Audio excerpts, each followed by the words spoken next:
எனக்கு இந்த உலகத்திலே ரொம்ப பிடிச்சது சிவன் தான். அவரை ஒரு நாள் கூட நான் நினைக்காம இருந்ததே கிடையாது. அவரை நான் கடவுளா நினைச்சதே கிடையாது.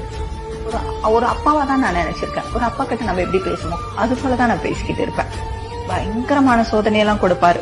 வாழ்க்கையே முடிஞ்சு போச்சு, நீ வாழ்றதுக்கு ஒண்ணுமே இல்லைன்ற அளவுக்கு தோணும். அதுக்கப்புறம் தான் புரியும், அத்தனை சோதனைகளையும் தாண்டி வரும்போதுதான் தெரியும் நம்ம வாழ்க்கையில அடுத்த கட்டத்துக்கு போறன்றது.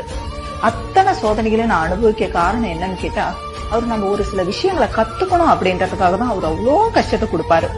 இந்த விஷயத்த நம்ம புரிஞ்சுக்கிட்டோம்னா வாழ்க்கையில அடுத்த கட்டத்துக்கு நம்ம போயிடலாம். திருநாவுக்கரசருக்கு கொடுக்காத கஷ்டத்தையா நம்மளுக்கு கொடுத்துட போறாரு? அவரு அனுபவிக்காத துன்பத்தையா நம்ம அனுபவிச்சிட போறோம்? அவர் எவ்வளவு கஷ்டத்தை கொடுக்கறாரோ அந்த அளவுக்கு அவரோட திருவடியை நம்ம இருக்க பிடிச்சுக்கணும்.